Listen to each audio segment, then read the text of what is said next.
Dallas Egbert knew the alphabet by the time he was 2. He could read at 3. At 15, he went to college, where some of his professors discovered that he knew more about computers than they did. He was 16 when he disappeared. One theory was that he ran away as part of an elaborate intellectual game called Dragons and Dungeons. A private detective found him. Within a year, he was dead, apparently a suicide. The parents of Dallas Egbert, concerned about the special troubles of gifted children, helped establish a program at Wright State University in Dayton, Ohio. It is for gifted children and their families, like the family we visit now with Lee Thornton. It is morning at the Martin House in Kettering, Ohio, a suburb of Dayton. There's cold cereal for 8-year-old Jennifer, a last-minute go at the homework for 10-year-old Chris, and oatmeal for 7-year-old Jeremy. 4-year-old Corey is with her mother, Pat. Hey, it's time to get up, kid. Open your eyes. Come on. The older Martin children are intellectually gifted. Giftedness is a complex concept, but one that behavioral scientists agree involves extraordinary powers of observation, analysis, retention, and creativity. Above all, it is defined as IQ, an intelligence quotient of 130 and above. I didn't really know about gifted children in general, but I started noticing that they seemed to be doing things earlier than other kids, and I thought, well, gee, isn't that nice? And I just never entered my mind until Chris went to 1st grade, and the teacher talked to me after a conference, and she said that she thought Chris was gifted, and that maybe I should start attending some parenting groups for gifted children. Deny, rancid, humiliate, bibliography, unanimous. The children meet all of the criteria for giftedness, but like most gifted people, they are not Einsteins.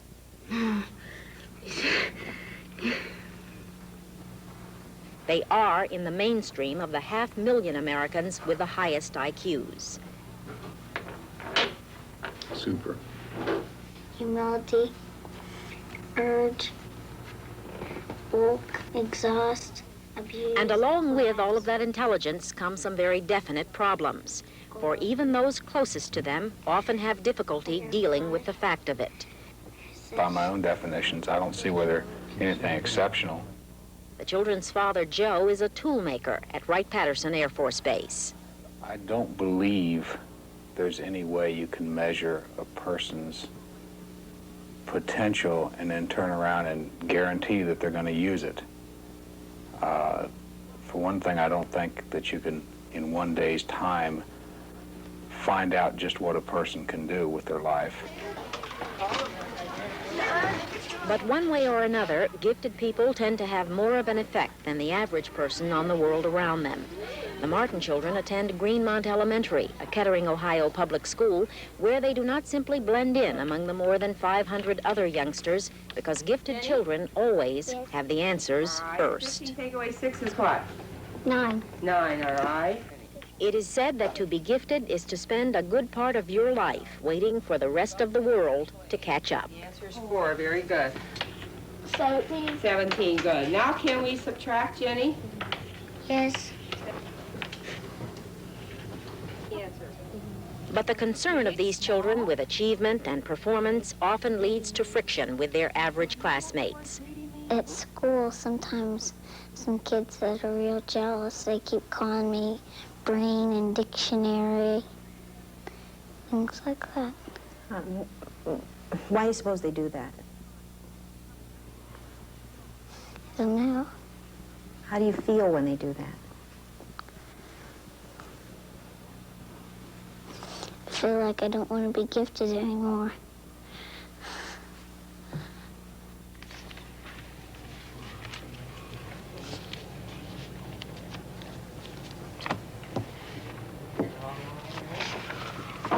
Some kids, can't learn as fast as I can.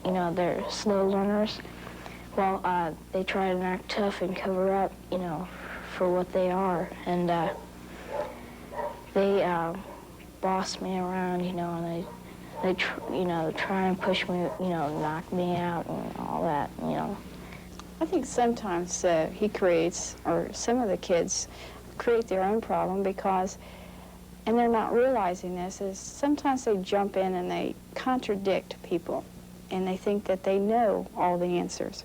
A lot of times they know a lot of things, but sometimes they don't have all the answers.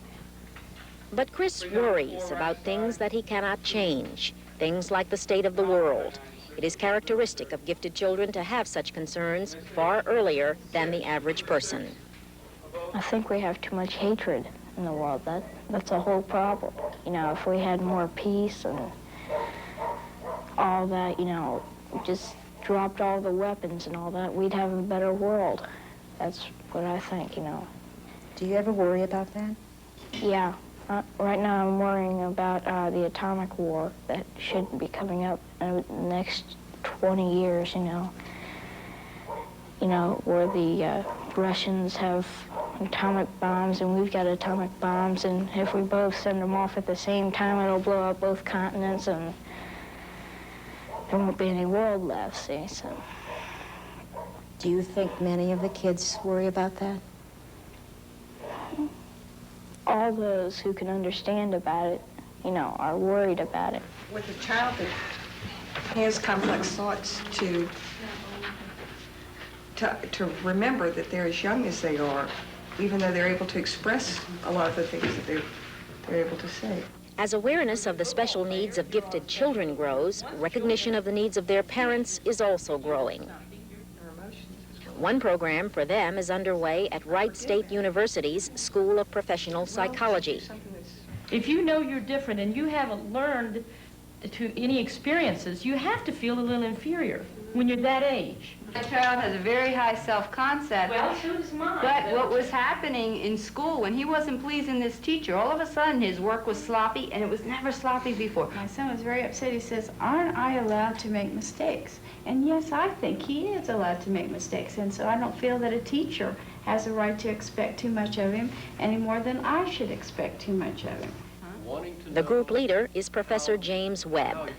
We're trying in a very modest way to put together a program to work mostly with parents, but to some degree with teachers also, to help them anticipate some of the problems that are likely to occur with gifted children and the families, to help them get some very practical skills for dealing with these problems so that the children do feel supported, so that they feel like it's okay to be gifted and that they can withstand some of the injustices, the unfairnesses that they are going to run into. Thank you. Did you get these? Oh, okay. Curricula geared to average students often produces only boredom in the gifted, who may also become disruptive or psychologically disturbed. In later years, they often drop out, or they may simply submerge their intellectual capacity, deciding that it is more important to belong than to achieve. One day each week, Chris Martin attends a special program studying a range of subject matter not available in his routine academic workload: the stock market, the IRS, filmmaking, computers, and the offbeat, even brainstorming sessions about such things as how others might react to children with extrasensory perception. So what would their problems be if they were developing and using ESP in their school? The children think that since they have ESP, nobody else will like them. Then they begin to feel troubled and they're kind of touchy and edgy. Keep the ideas flowing. They will begin to feel unwanted, because nobody would want to be around them. Although the kids would think that the kids with ESP were special and not them. Maybe they would stop using ESP because it scares them. For all of that intelligence, the gifted are not the luckiest people in the world. But for the Martin children, there is the cushion of a close-knit family group. It's not the fact that they're smart. I think we're gratified because they happen to be very nice kids. And I'm prejudiced because I love them, but I think they're very, very nice kids all the way around, and it has nothing to do with their intelligence.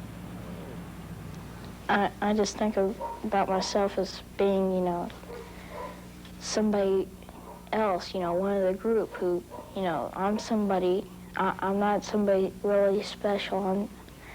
I just learn a little faster than anybody else, you know. It doesn't mean that I'm somebody else, you know, somebody that's out of this country and should be treated any differently than anybody else.